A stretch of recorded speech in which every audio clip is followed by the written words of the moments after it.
Hola, ¿qué tal? Muy buenas noches. Bienvenidos a una emisión más de Mesa Cuadrada. En este septiembre, mes de la patria, aquí hemos analizado el papel de las Fuerzas Armadas en la vida cotidiana del país. Ya lo hicimos en un anterior programa con el Ejército y la Fuerza Aérea. Hoy, en este espacio, se lo vamos a dedicar a la Armada de México. Para hablar sobre este tema está con nosotros el almirante Conrado Aparicio Blanco, inspector y contralor general de la Secretaría de Marina Armada de México. Bienvenido, almirante, buenas noches. Buenas noches. Y como cada domingo me acompaña en esta mesa Verónica Ortiz. Verónica, ¿cómo te va? Buenas noches. ¿Qué tal te fue de vacaciones? Muy bien. Ya, qué bueno. Luis Carlos Ugalde. Hola, Javier. ¿Qué tal, Pepe Ureña? Buenas noches. Antes de iniciar el análisis del tema del día de hoy, los invito, como de costumbre, a ver la nota que hemos preparado. Por primera vez, la Secretaría de Marina encabezó el desfile militar conmemorativo de la independencia mexicana. La marinera oficinista Andrea Ayala fue quien abrió la parada portando la bandera monumental. Fue una deferencia por los 100 años de la defensa del puerto de Veracruz por parte de la Escuela Naval Militar ante el inminente desembarco de tropas norteamericanas en 1914, pero también consecuencia de la estrecha colaboración y coordinación con la Secretaría de la Defensa Nacional. La Marina defiende a México. Es un factor de paz que protege a la población de diversas ciudades y regiones de la República y enfrenta con decisión a quienes actúan al margen de la ley.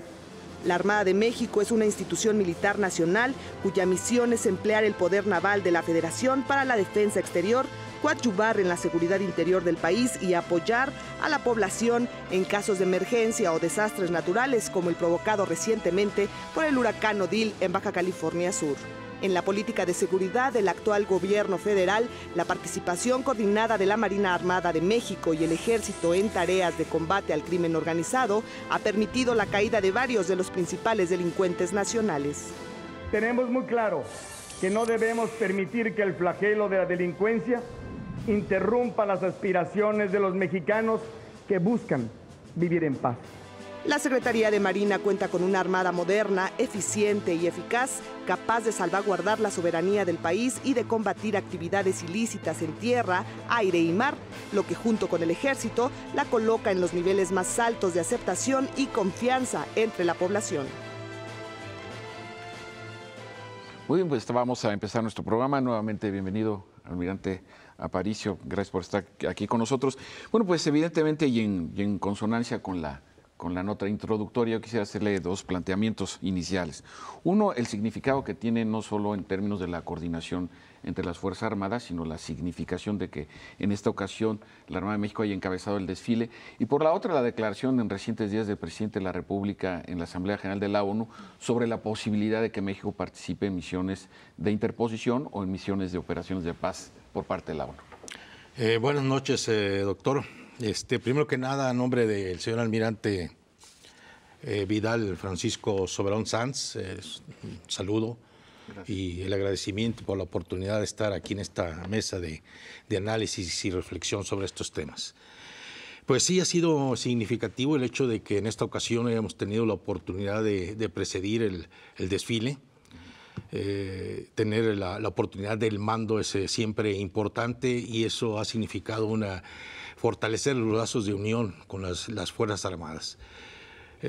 Se ha dado a lo largo de los años, sin embargo las circunstancias obligan a que esta comunicación sea cada vez más y más fuerte y se ha ido fortaleciendo en todos los aspectos, si bien se refleja en el momento del desfile al tener el mando, pero se refleja también en todos los términos operativos a lo largo y ancho de todo el territorio nacional, y eso es lo más importante, la coordinación operativa para poder alcanzar éxito en las misiones y eficiencia en los medios que la nación pone a nuestra disposición. Eso es lo más significativo. Y si atiendo a la siguiente pregunta, como dices que el señor presidente ha tenido... Que causa un gran revuelo, ¿no? El anuncio. Bueno, yo creo que para nosotros en general como marinos, la Armada de México siempre hemos tenido la oportunidad de estar en todos los mares del mundo, de estrechar relaciones con todos los países del mundo a través de los cuales hemos navegado. Hemos participado también en operaciones humanitarias, como fue el hecho en Haití, cuando fue el tsunami por allá en el sureste asiático, en Indonesia, estuvimos hasta aquellas áreas con nuestros barcos. El Estado mexicano, México estuvo presente, la Armada de México estuvo presente. Quiere decir que tenemos experiencia, ¿no? Hemos estado presentes también, ¿no? Así es, en operaciones de entrenamiento con otros países. Somos profesionales y estaremos dispuestos a cumplir la misión que se nos encomiende, donde sea en beneficio de los intereses de nuestra nación. No, es una espléndida noticia saber que tenemos esta capacidad como nación para poder reaccionar. Verónica. Sí, un poquito sobre este tema también. En términos de política exterior significa un cambio muy importante. Ya hay una discusión y un debate quizá un poquito ideológico, quizá un poquito ya superado, porque me parece que si vamos a insertarnos, digamos, como actores globales, pues la intención del presidente hacer este anuncio era de decir, bueno, pues compartimos responsabilidades, derechos y obligaciones y no había una razón por la cual no pudiéramos participar. Además se ha hecho con las salvedades que siempre sean operaciones de carácter humanitario y con restricciones en cuanto a que sea el país ¿no? al que se va el que solicite y que se respeten los procedimientos establecidos en la Constitución. Quiero pensar que cuando sea el despliegue de tropas puede haber a lo mejor una intervención del Senado o del Congreso para que autorice tales desplazamientos. Pero al interior de las Fuerzas Armadas, ¿hay también ese tipo de debates o de resistencias o es una cuestión que digamos, se toma de buen grado? No, resistencia definitivamente ninguna. Si bien el debate se tiene que dar en el sentido de cuáles son los aspectos y los retos y desafíos que tendríamos que plantear como nuevos retos para poder integrarnos quizá en el contexto con otras fuerzas operativas. Pero es un debate en términos profesionales para resolver ese tipo de circunstancias que se nos plantean.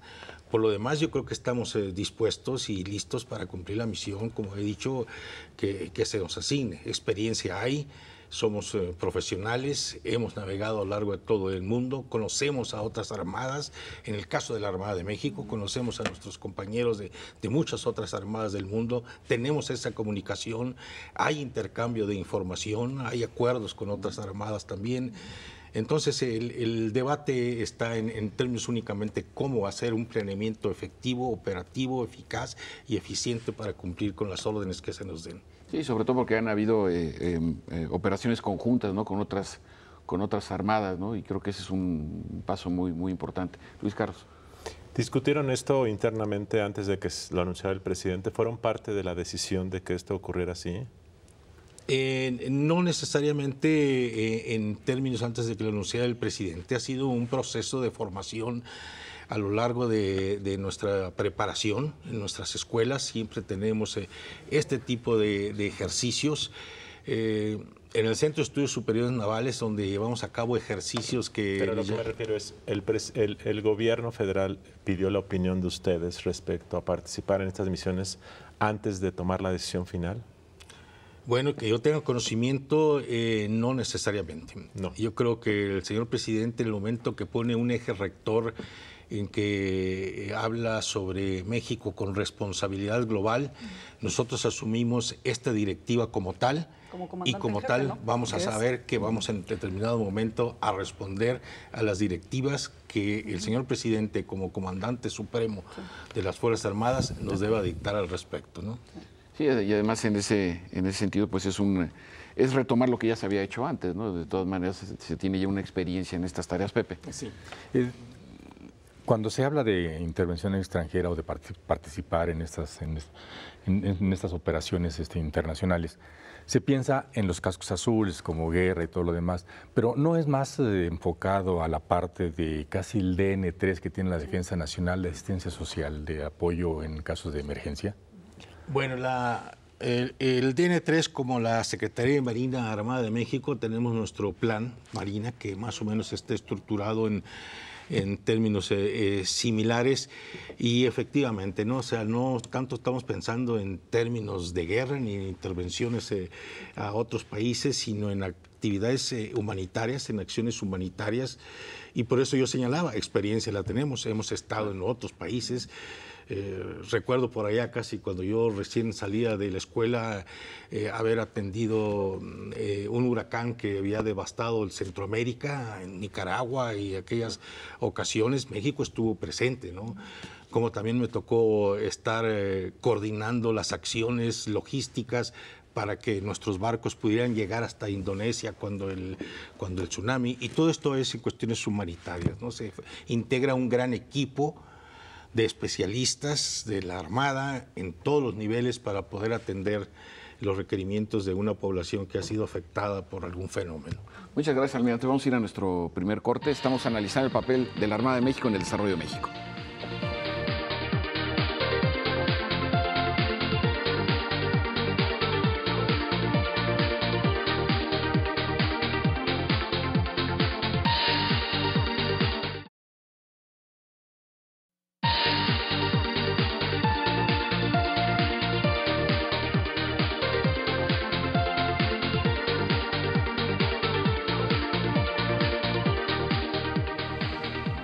Muy bien, estamos de regreso. Nos acompaña en esta ocasión el almirante Aparicio Blanco. Él es el inspector general de la Secretaría de Marina Armada de México. Almirante, ¿cuáles serían los retos, los desafíos de la Armada de México en este contexto? Y por otra parte, también los riesgos que ha implicado para la propia Secretaría esta continua actividad, por cierto, muy exitosa en contra del crimen organizado por parte de los elementos, sobre todo de la Infantería Marina. Bueno, yo creo que los retos y desafíos los tenemos diario, ¿no? Uno de los retos más importantes es poder mantener a nuestro personal entrenado en una disciplina muy vertical para que podamos seguir manteniendo esa unión y espíritu de cuerpo que debe caracterizar a una fuerza armada, y sobre todo una lealtad institucional de todas nuestras fuerzas donde quiera que se desplacen. Sin duda hemos tenido que adecuar nuestros sistemas de entrenamiento, nuestras operaciones para poder entrenar a nuestra gente en aquellas nuevas actividades en las cuales nos hemos tenido que desempeñar. La Infantería de Marina sin duda ha sido una punta de lanza importante en estas misiones que se nos han dado, dadas las circunstancias que hemos tenido que operar más allá de nuestras costas y nuestros mares, sino en teatros de operaciones en los cuales no conocíamos y que era necesario conocer para poder tener una respuesta eficaz, y yo creo que ha habido resultados significativos en nuestras operaciones, que se han sumado al resto de las fuerzas del Estado, ¿no? Y que seguimos sumando en cooperación con las distintas áreas de trabajo, como es el Ejército, la Policía Federal, las áreas de inteligencia. Importantes mantener un sistema de inteligencia que nos proporcione información veraz, oportuna, y que se traduzca después en un resultado efectivo. Como he dicho, pues se han dado. Verónica. Sí, almirante, estos años justamente de intensas lucha contra el crimen organizado, como decía Javier, también ha traído obviamente una mayor exposición a las Fuerzas Armadas en los temas de violaciones a los derechos humanos. Pero yo quería preguntarle muy concretamente, en abril de este año el Congreso hizo modificaciones al Código de Justicia Militar para restringir el fuero militar, es decir, para que en consonancia con lo que dispone la Constitución, cuando haya delitos cometidos por militares en servicio que involucren a una víctima civil, entonces sean los tribunales civiles los que procesen estos casos. Sabemos obviamente de los reclamos por parte de las víctimas que han venido trabajando con organismos de derechos humanos, no solo aquí, sino internacionalmente, pero quisiera saber del lado justamente del lado de las Fuerzas Armadas, cuál es la opinión respecto de esta, digamos, ajuste, porque la propia Constitución ya lo preveía, pero este ajuste al tema del fuero militar. Sí, desde luego que la Constitución prevé el fuero de guerra, el fuero militar, ¿no? Y sí ha habido algunos ajustes al Código de Justicia Militar en ese sentido. En lo que respecta a los derechos humanos, pues hemos buscado la forma de integrar en nuestro proceso de formación, tanto en nuestras escuelas de formación como nuestras unidades y establecimientos en cuestión de adiestramiento y capacitación, todo lo que significa el aspecto de los derechos humanos. Estamos siendo muy cuidadosos precisamente para evitar caer en violaciones. Nuestra participación en estas actividades significa que estamos muy en contacto con la población civil, significa que estamos muy en contacto con el crimen organizado y que es muy fácil probablemente caer en violaciones a la ley en determinado momento. Sin embargo, cuando hemos detectado que ha habido violaciones, ha actuado la justicia militar, ha actuado como tal, pero cuando ha salido fuera del ámbito de la justicia militar, hay casos que están también tal vez con la Procuraduría General de la República, que tendrá que atender el asunto como tal. Así es de que yo creo que en términos complementarios para los militares, estamos sometidos a dos fueros, ¿no? El fuero civil y el fuero penal civil y el fuero militar federal. Entonces, en ese sentido yo creo que estamos conscientes y pues todas las modificaciones que se estén haciendo al Código de Justicia Militar son precisamente para el bien de la nación y para poder mantener esa verticalidad y esa lealtad de las Fuerzas Armadas a nuestras instituciones. No, y en ese sentido sí me parece que la Armada ha ido ganando un protagonismo, y lo digo en un sentido institucional, constructivo, digámoslo así, cuando comenzaron a tener operaciones, por ejemplo, en estados que no tenían costa, por decirlo así, ¿no? Me recuerdo muy claramente el estado de Coahuila y otros más, y que me parece que ahí ha habido Morelos, desde luego, entonces ha habido ahí una presencia muy, muy importante, que era una discusión que me parecía un poco ociosa, porque pues, las Fuerzas Armadas son para todo el territorio nacional, sus costas y su espacio finalmente no tendría por qué haber una distinción, pero yo creo que en ese sentido sí la Armada se ha sumado de una manera muy decidida a este tipo de actividades, y me parece que el balance ha sido del todo positivo, Luis Carlos. A la par del gran aprecio social que tiene la Armada como la institución con más confianza de los ciudadanos y la eficaz labor que ha tenido en la lucha contra la delincuencia y en otras cosas que todos aplaudimos, como organización, ¿cuáles son los principales problemas que tiene actualmente la Armada de México? Bueno, pues yo creo que uno de los principales problemas sería mantener una modernización efectiva, ¿no? Y con esa modernización poder alcanzar resultados eficientes. Yo leía hace poco alguna nota donde se hablaba que hemos dado de baja alguna cierta cantidad de barcos y no es la misma cantidad de barcos que hemos repuesto en proporción. Sin embargo, el dar de baja, por ejemplo, un barco antiguo y sustituirlo por un barco moderno es como dar de baja 10 por 1. La capacidad tecnológica que debemos de desarrollar es muy importante para las operaciones actuales. También tenemos un reto importantísimo, mantener esa comunicación con el resto de las instituciones del Estado en los distintos niveles de gobierno. Como Armada de México, mantener hacia el exterior ciertas comunicaciones con otros países para poder asumir los retos en términos integral. Y yo creo que dentro de nuestra institución estamos desarrollando nuestros propios medios, nuestra propia tecnología. Estamos desarrollando tecnología de inteligencia, están los drones, ¿no? Estamos desarrollando tecnologías de comunicaciones, estamos construyendo nuestras unidades operativas como barcos. Y todo esto tiene que ser un sistema integral que al mismo tiempo tiene que tener la capacidad de integrarse con el resto de las fuerzas operativas de la nación, ¿no? Gracias, Pepe. Sí. Tenemos 2 minutos. 2 minutos. Oiga, para el combate al crimen, el narco y los grupos criminales ya dedicados al secuestro y demás, ¿cómo se distribuyen el trabajo el Ejército y la Marina en la parte operativa? ¿Cómo le hacen para no caer, para no invadir terrenos, no invadir facultades? Esa es una. Y la otra parte, ¿cómo es la coordinación de la Marina con organismos internacionales como la DEA, según se demostró en el caso del Chapo Guzmán, con la captura del Chapo? Bueno, en términos institucionales, cada Fuerza Armada, podríamos decir, tiene su área de jurisdicción, ¿no? Como la Marina, la Armada, su área jurisdiccional son los mares, nuestras costas. En términos del Ejército, pues la parte terrestre, la Fuerza Aérea, nuestros cielos. jurisdiccionales, pero en términos de defensa de la nación.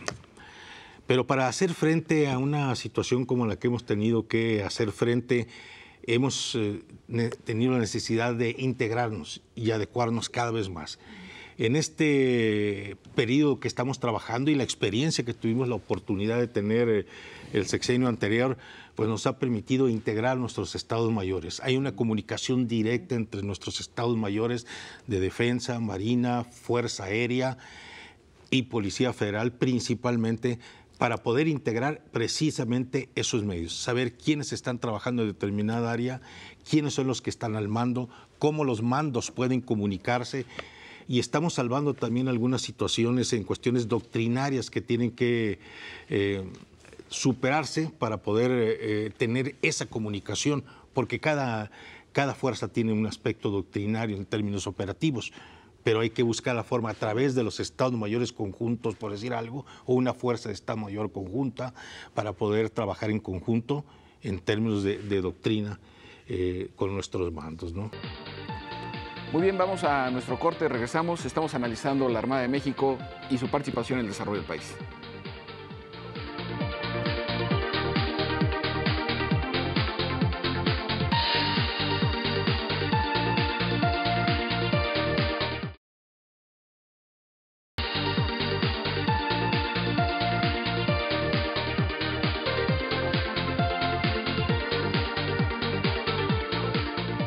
Bien, estamos de vuelta para nuestro tercer y último segmento y se había quedado pendiente una pregunta tuya, Pepe. Sí, era en torno a la colaboración internacional en la lucha contra el crimen, contra el crimen organizado. Hay muchas leyendas de que hay gente de la DEA y de otras agencias estadounidenses involucradas en la lucha en México, y se menciona mucho con frecuencia cuando hay una captura, el Z40, el Chapo Guzmán, se menciona mucho que dan la información y que inclusive participan. ¿Cómo está realmente esa colaboración? Y en el caso específico del Chapo, ¿sí participó la DEA? La colaboración con otras instancias a nivel internacional es sin duda muy, muy amplia. Sin embargo, como mexicanos somos muy celosos de nuestra soberanía. Si bien es cierto que para combatir el crimen transnacional como tal tenemos que integrar el esfuerzo conjunto de distintos países, también es cierto que a la hora de operar y de hacer efectivo una operación con las inteligencia y la colaboración que podamos tener por los medios de inteligencia de otros países es importante. También es cierto que como mexicanos hemos sido muy celosos en que seamos nosotros quienes operamos y llevemos a cabo en términos objetivos cualquier operativo y cualquier resultado que se dé de esta colaboración internacional. Muy importante. Yo antes nada más de que pregunte, Verónica, ¿cuántos elementos integran a la Armada de México? Los elementos que tenemos la Armada de México aproximadamente son unos 60,000 efectivos aproximados desplegados a lo largo de todo el territorio nacional, ¿no? Dentro de nuestra estructura orgánica a través de fuerzas navales, regiones navales, zonas navales, sectores navales y establecimientos operativos. Muchas gracias, Almirante. Verónica, perdón.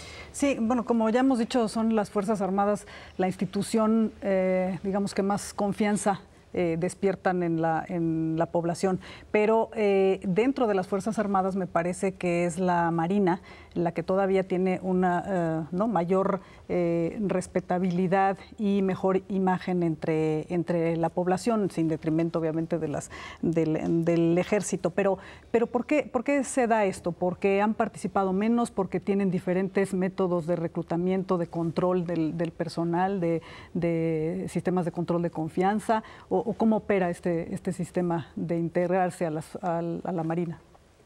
Bueno, yo creo que esa apreciación que se da por parte de la sociedad hacia las Fuerzas Armadas en general, ¿no? Porque si bien es que las encuestas a veces dan un poquito más, un poquito menos para uno, para otros, eso no es lo significativo, sino yo creo que son los resultados que las Fuerzas Armadas han dado y la lealtad de las Fuerzas Armadas a las instituciones, la lealtad hacia la población, hacia la sociedad, y el saber que buscamos de todas las formas de mantener unas estructuras orgánicas compactas que puedan ser eficaces y que podamos en términos generales estar muy pendientes de que no se salgan de esta verticalidad, ¿no? Claro. Perdón, sí, adelante.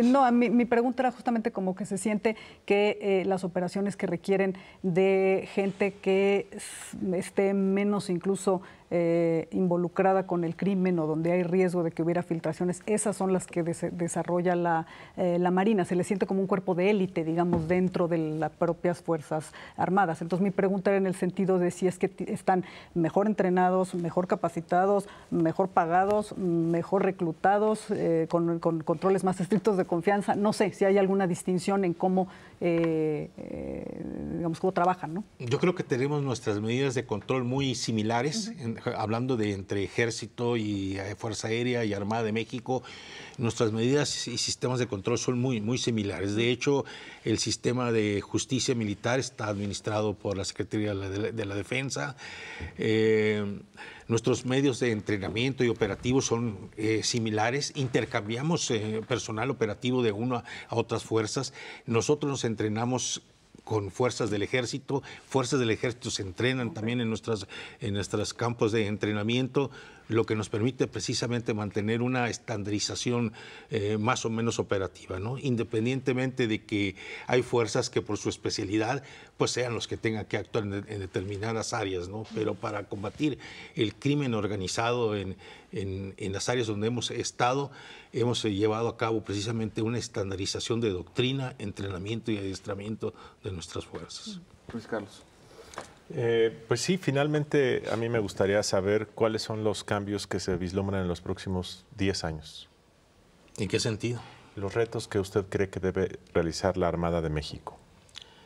Bueno, yo creo que son los retos que nos hemos propuesto toda la vida. Mantener siempre esa presencia efectiva ante nuestra sociedad, hacia el interior mantener un proceso de entrenamiento muy efectivo, ser capaces de dar una respuesta a las necesidades del Estado mexicano y a las necesidades que la sociedad nos demande. Ese es un reto importante. Y hacia el interior, pues seguir manteniendo esa estructura de control disciplinario que permita honestidad, lealtad y espíritu de cuerpo institucional. Sí, sin duda la Armada de México, de los 5 millones aproximadamente de kilómetros cuadrados que tiene nuestros mares y nuestra superficie continental, 3 de ellos son mares, ¿no? Entonces, en ese sentido, las dimensiones de los retos, específicamente hablando de esto, almirante, me parece que los escenarios en los próximos años, pues el siglo XXI será, como lo fue también el siglo XX, en términos de soberanía, pues una referencia muy importante en la que tengamos respecto de nuestros mares patrimoniales y nuestra zona exclusiva económica. Definitivamente, la presencia de la Armada de México en nuestros mares reafirma nuestra independencia y nuestra soberanía precisamente. Pues muchas gracias, almirante, por su participación en nuestro programa Mesa Cuadrada. Con esto cerramos la presencia de las Fuerzas Armadas en este programa y justo en el mes de la Patria. Le reconozco mucho que haya estado con nosotros. Muchas gracias a ustedes a nombre de la Secretaría de Marina Armada de México. Pues, muchas gracias por su atención. Nos vemos a la próxima en Mesa Cuadrada.